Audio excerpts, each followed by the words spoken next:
ဒီနေ့ကျွန်တော်အခုနောက်မှာမြင်ရတဲ့ဒီ lucky လေးပေါ့နော် Shiva အမျိုးအစားဟိုတနေ့ကကျွန်တော်ဒါ Akita ဆိုပြီးကျွန်တော်မှာပြလိုက်တယ်ဟိုအမျိုးအစားပဲ Shiva အမျိုးအစားသူ့ရဲ့ဒီအခုလက်ရှိဖြစ်နေတဲ့ဟိုပြဿနာလေးနဲ့စိတ်ပိုင်းဆိုင်ရာအခြေအနေလေးကိုကျွန်တော်ရှင်းပြပေးပါမယ်ဗျ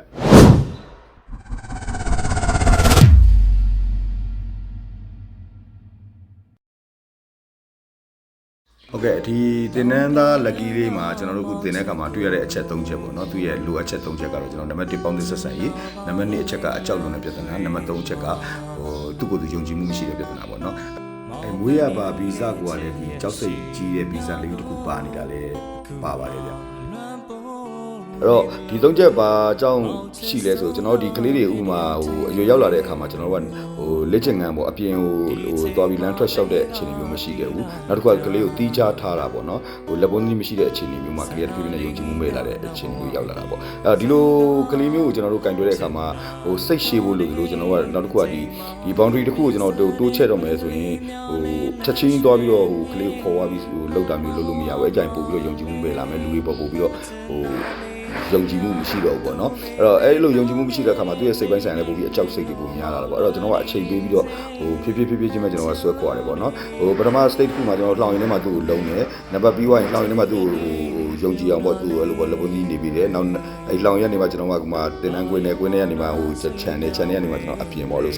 step by step ကျွန်တော်သွားရတယ်ပေါ့နော်အခုလက်ရှိ10ရက်မြောက်အချိန်တွေမှာလည်းသူတိုးတက်လာမှုအသိပြောအားရစရာမရှိဘူးပေါ့နော်အဲ့လိုအခြေအနေမျိုးဖြစ်တဲ့ကလေးမျိုးတွေဆိုရင်ကျွန်တော်တို့ဒီတကယ်ချင်းတို့အနေနဲ့ကိုခွေးမှာအဲ့လိုအခြေအနေမျိုးရှိတယ်ဆိုရင်ကျွန်တော်တို့ကလေးကိုဖြည်းဖြည်းချင်းပဲကျွန်တော်ပြန်ပြီးတော့ဟိုဆွဲခေါ်ဖို့လိုတယ်ပေါ့နော်အဲ့တိုင်းထားလို့ရှိရင်ပိုပြီးကြီးလာတဲ့ခါမှာပိုပြီးအဲ့စိတ်ကဟိုခိုင်မြဲလာတဲ့ခါမှာတင်ကြတာပိုပြီးတော့ဒုက္ခရောက်နိုင်တယ်အခက်အခဲတွေပိုပြီးများလာနိုင်တယ်ပေါ့နော်အဲ့တော့ဟိုမိမိမှာအဲ့လိုခွင့်မျိုးရှိပြီဆိုကျွန်တော်ကတဖြည်းဖြည်းချင်းတော့ဟိုဆွဲခေါ်ဖို့လိုတယ်ဥမာလူအခြားလူတွေနဲ့ဖြည်းဖြည်းချင်းတွေ့တာမျိုးပေါ့ချက်ချင်းလူရှုပ်တဲ့နေရာမျိုးခေါ်သွားတာမျိုးလုပ်လို့မရသလိုဟိုလမ်းလျှောက်တဲ့အခါမှာလည်းအတင်းဆွဲခေါ်တာမျိုးသူမရင်ပါတဲ့ဒီနယ်မြေတစ်ခုအချင်းအတင်းခေါ်သွားတာမျိုးမလုပ်အောင်ပေါ့နော်အဲ့တော့ဖြည်းဖြည်းချင်းပဲအခုလိုပေါ့အခုကျွန်တော်ပြထားတဲ့ပုံမှာဆိုရင်ဒါမှဒီမနန်းနာတွေပေါ့နေရာတစ်ခုရောက်ရင်သူတပီးနန်းဝင်ပေးတာဒီလိုစူးစမ်းလေ့လာခွင့်တွေပေးဖို့လိုပါတယ်နော်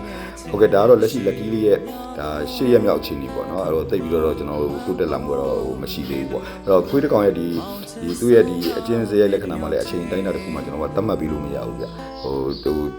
ဉာဏ်နဲ့ကလေးကြရင်ဉာဏ်နဲ့ပေါ့နော်ဒီလို cycle ပိုင်းရှိတဲ့ကလေးမျိုးကြရင်ပို့ပြီးတော့ကျွန်တော်တို့ဟိုသင်ရတာဟိုနည်းနည်းအခက်အခဲလေးတွေရှိပါတယ်ဗျနော်ဟုတ်ကဲ့အားလုံးကျေးဇူးတင်ပါတယ်ကျွန်တော် Hi-Fi Training School Founder မျိုးမင်းပါ